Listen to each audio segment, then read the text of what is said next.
Hello students, how are you? I hope you all are fine and safe at your home. I am Vikas Ranjan, PGT Biology from KBONGC Ankleshwar. We are discussing the chapter Principles of Inheritance and Variation. We have studied Mendel's monohybrid cross and the alphabets alphabets used by Mendel to express the genotype को express करने के लिए Mendel ने जो alphabet use किए हमने last video lectures में उसके बारे में पढ़ा. After his monohybrid cross Mendel ने क्या किए, कुछ प्रिंसिपल्स या लॉ ऑफ इनहेरिटेंस एस्टैब्लिश किए. जो ऑब्जर्वेशन उन्होंने देखा मोनोहाइब्रिड क्रॉस में, उसके आधार पर उन्होंने कुछ प्रिंसिपल स्थापित किए, कुछ प्रिंसिपल्स दिए. These are called principles are और लॉज ऑफ इनहेरिटेंस. उन्हें हम प्रिंसिपल्स और लॉज ऑफ इनहेरिटेंस के नाम से जानते हैं. Based on his observations on monohybrid crosses Mendel propose two general rules. Mendel ने दो जनरल रूल्स बनाए. First one is law of dominance. First rule is known as law of dominance and second one is known as law of segregation. तो Mendel ने monohybrid cross perform करवाया. Monohybrid cross को observe किया, जो results मिले उसके आधार पर Mendel ने दो प्रिंसिपल्स या लॉ स्टैब्लिश किए. These are number one law of inheritance, law of dominance and second one is law of segregation. Now what is law of dominance? Law of dominance क्या था? तो लॉ ऑफ डोमिनेंस के statements हैं. Characters are controlled by discrete units called factors. Factors occurs in pairs. Characters are controlled by discrete unit. जो characters था यानी जो भी characters थे वो कंट्रोल किया जाता है एक discrete unit के द्वारा, and this discrete units are known as factors, and factors occurs in pairs. Factors occurs in pairs. In a dissimilar pair of factors, one member of the pair dominates and the other recessive. One is dominant and another one is recessive. तो law of dominance में ये कहा गया कि एक discrete unit होगी और उस डिस्क्रीट यूनिट को हम क्या नाम देंगे? फैक्टर. ये फैक्टर ऑलवेज क्या होंगे? पेयर में होंगे. और अगर डिसिमिलर पेयर होगा, डिसिमिलर पेयर मतलब अगर दोनों जीन्स पेयर के सेम नहीं होंगे. फॉर एग्जाम्पल एक कैपिटल टी है और एक स्मॉल टी है, तो ये क्या हो गया? Dissimilar pair. इसमें क्या हो गया? फैक्टर्स का डिसिमिलर पेयर है ये. और अगर इसमें या तो कैपिटल टी होता तो ये क्या होता? Similar pair. या स्मॉल टी होता, ये भी क्या होगा? Similar pair. बट ये क्या है? Dissimilar pair. तो कहा गया in a dissimilar pair of factors one member of the pair dominates. यानी एक दोनों में से कोई एक, डिसिमिलर में से एक क्या होगा? डोमिनेट करेगा. जैसे डिसिमिलर ये है कैपिटल टी या स्मॉल टी, इसमें कैपिटल टी क्या करता है? डोमिनेट करता है. And other is recessive. तो जो स्मॉल टी है वो क्या होगा? सप्रेस होगा, वो अपने आप को F1 जनरेशन में एक्सप्रेस नहीं करेगा, इसलिए इसका नाम क्या होगा?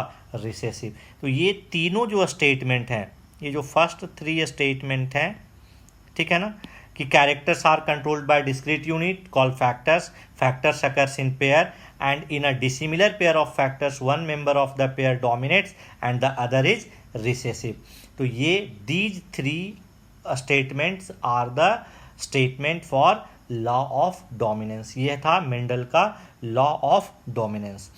Law of dominance is used to explain the expression of only one of the parental characters in a monohybrid cross in the F1 and the expression of the both in F2.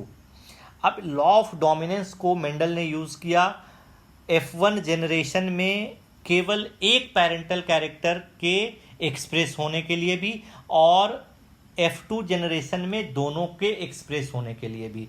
आगे मैं अभी फिर से explain करके बताऊंगा. It also explain the proportion of 3:1 obtain at F2. F2 में जो 3:2 का रेशियो आ रहा था उसको भी एक्सप्लेन ये करता है. कैसे? तो आपको याद होगा, आपको पता होगा कि मेंडल ने क्या किया. मेंडल ने क्या किया, मोनोहाइब्रिड क्रॉस करवाया।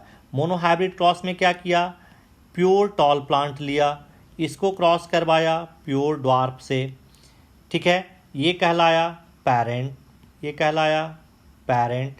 इसके बाद यहाँ से गैमीट जो बने, गैमीट क्या बने, यहाँ से गैमीट बना टी एंड टी, यहाँ से गैमीट क्या बना, स्मॉल टी, ठीक है। अब देखिए इस तरह से कॉम्बिनेशन बना सकते हैं हम, ठीक है, ये कॉम्बिनेशन बना, फिर इसके साथ इसको मिलाइए और फिर इसके साथ इसको मिलाइए। अब देखिए तो यहाँ चूँकि इस कैपिटल टी के साथ ही आया तो ये हो गया कैपिटल टी स्मॉल टी, ठीक है। ये देखिए क्या हो गया, कैपिटल टी स्मॉल टी, ये भी क्या होगा, कैपिटल टी स्मॉल टी, और ये भी कैपिटल टी स्मॉल टी। ये क्या थे, गैमीट्स थे, ये क्या थे, गैमीट्स थे। ये क्या हो गया, F1 जनरेशन हो गया। अब F1 जनरेशन में अगर आप जीनोटाइप को देखें तो सब में क्या है, एक कैपिटल टी एक स्मॉल टी, और अभी अभी हमने पढ़ा कि क्या होगा, अगर कैपिटल टी होगा तो ये स्मॉल टी के ऊपर डोमिनेट करेगा, यानी ऑल क्या होंगे, ऑल टॉल प्लांट। यहाँ पे आपको क्या मिले, ऑल टॉल प्लांट मिल गए। क्यों मिले, क्योंकि एक ये जो पेयर था, ये सारा पेयर कैसा था, डिसिमिलर फैक्टर्स का पेयर था, सारा कैसा था, डिसिमिलर फैक्टर्स का पेयर था। और डिसिमिलर फैक्टर्स में एक डोमिनेट करेगा, दूसरा रिसेसिव होगा। तो चूंकि कैपिटल टी डोमिनेट कर रहा है स्मॉल टी के ऊपर, तो सब में क्या होगा, टॉलनेस का जो जीन था वो डोमिनेट किया, उसने ड्वार्फनेस को सप्रेस कर दिया। अब जब F1 जनरेशन को क्रॉस करवाया गया, आपस में F1 जनरेशन को क्रॉस करवाया, ठीक है, तो अब जो गैमीट बना, ये बना कैपिटल टी स्मॉल टी, यहाँ भी जो बना वो क्या बना, कैपिटल टी स्मॉल टी, ठीक है। अब इसको यहाँ से क्रॉस करवाइए, ठीक है, इसको यहाँ से ये कीजिए, ये क्या हो गया, कैपिटल टी, ये क्या हो गया, कैपिटल टी स्मॉल टी, इसको यहाँ से करवाइए, ये बन गया वापस कैपिटल टी स्मॉल टी, फिर यहाँ से इसको ये करवाइए, ये क्या हो गया, स्मॉल टी। अब आप यहाँ जीनोटाइप को देखिए, अब आप यहाँ जीनोटाइप को देखिए, इसमें दोनों क्या हैं, सिमिलर हैं, यानी होमोजाइगस कंडीशन है, दोनों टॉलनेस के लिए हैं, कैपिटल टी। ये प्लांट कैसा होगा, प्योर टॉल होगा, ये कैसा होगा, प्योर टॉल होगा। ये दोनों प्लांट कैसे होंगे, चूंकि डिसिमिलर फैक्टर्स हैं, इसको हम कहेंगे, नाम देंगे हाइब्रिड टॉल का। ये कैसा होगा, हाइब्रिड टॉल का। और यहाँ दोनों ही रिसेसिव हैं, दोनों ही होमोजाइगस कंडीशन है, बट दोनों ही कैसे हैं, रिसेसिव हैं। तो ये क्या हो जाएगा, प्योर ड्वार्फ हो जाएगा, ये क्या हो जाएगा, प्योर ड्वार्फ हो जाएगा। तो मेंडल ने डोमिनेंट और रिसेसिव से, यानी एक डोमिनेट करता है, यानी जो लॉ ऑफ डोमिनेंस था उससे ये साबित करने की कोशिश की कि F1 जनरेशन में सारे प्लांट टॉल क्यों मिले थे, और F2 जनरेशन में कुछ प्लांट टॉल मिले थे और कुछ प्लांट ड्वार्फ मिले थे। अगर आप इनका जीनोटिपिक रेशियो देखेंगे, अगर आप इनका जीनोटिपिक रेशियो देखेंगे तो जीनोटिपिक रेशियो आपको क्या देखने को मिलेगा, 1:2:1। और अगर फिनोटिपिक रेशियो देखेंगे तो ये मिलेगा 3:1। 3:1, 3 क्या थे, टॉल प्लांट, 1 क्या था, ड्वार्फ प्लांट। ये जीनोटिपिक रेशियो में 1:1 में क्या था, 1 pure tall plant, 2 hybrid tall plant, और एक क्या था, प्योर ड्वार्फ प्लांट। तो लॉ ऑफ डोमिनेंस से मेंडल ने F1 जनरेशन में सारे टॉल प्लांट क्यों मिले और F2 जनरेशन में कुछ प्लांट टॉल क्यों मिले और कुछ प्लांट ड्वार्फ क्यों मिले, इसको एक्सप्लेन किया। ओके, चलिए आगे बढ़ते हैं। दूसरा जो लॉ था that was law of segregation. जो सेकेंड लॉ था वो क्या था, law of segregation. This law is based on the fact that the alleles do not show any blending and that both the characters are recovered as such in the F2 generation, though one of these is not seen at the F1 stage. ये law इस fact के ऊपर आधारित था कि जो alleles थे यानी टॉलनेस और ड्वार्फनेस का जो जीन था उसकी ब्लेंडिंग नहीं होती। ब्लेंडिंग का मतलब मिक्सिंग नहीं होती। ऐसा नहीं होगा कि टॉलनेस और ड्वार्फनेस ब्लेंड होकर के कोई दोनों के बीच का इंटरमीडिएट हाइट का प्लांट बना लेगा। ऐसा कोई भी ऑब्जर्वेशन मेंडल को देखने को नहीं मिला। मैंने लास्ट वीडियो लेक्चर में भी बताया था कि सपोज एज्यूम कर लीजिए कि टॉल प्लांट 1 मीटर का था और ड्वार्फ प्लांट 1/2 मीटर का था, तो जितने भी प्लांट F1 में क्या मिले, सारे प्लांट लगभग 1 मीटर के मिले, सारे प्लांट टॉल थे। F2 जनरेशन में 3 प्लांट जो थे वो टॉल थे, यानी लगभग उनकी हाइट कितनी थी, 1 मीटर की, और जो एक ड्वार्फ प्लांट मिला था वो लगभग 1/2 मीटर का था। कोई भी प्लांट 1 मीटर और 1/2 मीटर के बीच का नहीं था, यानी कोई भी इंटरमीडिएट हाइट का नहीं था। इसका मतलब क्या हुआ कि जो ट्रेट्स थे उनकी ब्लेंडिंग नहीं हुई, मिक्सिंग नहीं हुई। Fact that the alleles do not show any blending, किसी तरह की कोई ब्लेंडिंग शो नहीं हुई, and that both the characters are recovered such in F2 generation, though one of these is not seen in F1 stage। एक character हालांकि F1 stage में नहीं दिखा था, इसके बावजूद वो F2 स्टेज में दिखा। अब ये जो लॉ ऑफ सेग्रीगेशन है वो क्या कहता है, इस लॉ को याद रखिएगा, very very important. Law of dominance and law of segregation दोनों आपके लिए, आपके एग्जाम के लिए काफ़ी इंपॉर्टेंट है। लॉ ऑफ डोमिनेंस क्या है उसके स्टेटमेंट को भी याद रखेंगे, लॉ ऑफ सेग्रीगेशन क्या है उसके स्टेटमेंट को भी याद रखेंगे। The parents contain 2 alleles during gamete formation.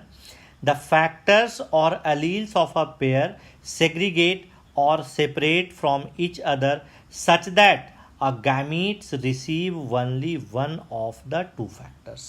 Statement याद रखेंगे कि पेरेंट में क्या होगा, 2 alleles होंगे। पेरेंट्स के अंदर क्या होंगे, 2 alleles होंगे, 2 फॉर्म होंगे। या तो कैपिटल टी हो सकता है, एक कैपिटल टी एक स्मॉल टी हो सकता है, या दोनों स्मॉल टी हो सकता है, बट पेयर में होंगे। लेकिन जब गैमीट का फॉर्मेशन होगा तो क्या होंगे, वो जो पेयर थे यानी capital T capital T, capital T small T, या स्मॉल टी, अभी क्या है पेयर्स में। अब ये क्या हो जाएंगे, सेग्रीगेट हो जाएंगे, एक दूसरे से अलग हो जाएंगे, और इनमें से एक गैमीट में केवल एक जाएगा। Is it clear? जैसे सपोज कैपिटल टी था, गैमीट फॉर्मेशन होने लगेगा तो दोनों कैपिटल टी अलग हो जाएंगे और दोनों अलग अलग गैमीट्स में जाएंगे। सिमिलरली अगर एक कैपिटल टी एक स्मॉल टी था, यहाँ पर भी क्या होगा, गैमीट फॉर्मेशन के दौरान दोनों में सेग्रीगेशन होगा, दोनों में अलगाव होगा, एक में कैपिटल टी जाएगा और एक में स्मॉल टी जाएगा। अगर दोनों फिर से होमोजाइगस कंडीशन है स्मॉल टी वाला, तो गैमीट फॉर्मेशन के दौरान क्या होगा, जब गैमीट बनेगा तो एक में स्मॉल टी जाएगा, दूसरे में भी स्मॉल टी जाएगा, क्योंकि दोनों ही क्या था, होमोजाइगस कंडीशन थी यहाँ पर। तो ये समझना बहुत ज़रूरी है कि भले ही पेरेंट्स में 2 एलील प्रेजेंट होंगे, लेकिन ड्यूरिंग गैमीट फॉर्मेशन उनमें क्या होगा, सेग्रीगेशन होगा, अलगाव होगा, और एक गैमीट में केवल एक ही, इस पेयर में से केवल एक जाएगा। Again, I repeat the statement. The parents contain 2 alleles during gamete formation. The factors or alleles of a pair segregate or separate from each other such that a gamete receives only one of the 2 factors. एक gamete में केवल एक ही factor जाएगा। Okay. Now, a homozygous parent produces all gametes that are similar. Homozygous है, homozygous का मतलब दोनों same, तो गैमीट्स भी क्या होंगे, सेम। जैसे सपोज कैपिटल टी है या स्मॉल टी है, तो जो गैमीट्स बनेगा दोनों में क्या होगा, या तो दोनों में कैपिटल टी ही जाएगा, या स्मॉल टी वाला है तो उसमें दोनों गैमीट्स में स्मॉल टी ही जाएगा। तो जितने भी गैमीट्स बनेंगे वो क्या होंगे, एक दूसरे के सिमिलर होंगे। A heterozygous parent produces 2 kinds of gametes each having 1 allele with equal proportion। यानी अगर एक कैपिटल टी है दूसरा स्मॉल टी है, तो एक गैमीट में क्या जाएगा, कैपिटल टी जाएगा, दूसरे में स्मॉल टी जाएगा, यानी दोनों गैमीट्स एक दूसरे से क्या होंगे, डिसिमिलर होंगे। ओके, तो उम्मीद करता हूँ कि आपको लॉ ऑफ इनहेरिटेंस यानी law of dominance and law of segregation अच्छे से समझ में आ गया होगा। नेक्स्ट नेक्स्ट वीडियो लेक्चर में हम इससे आगे की बात करेंगे। Okay, thank you for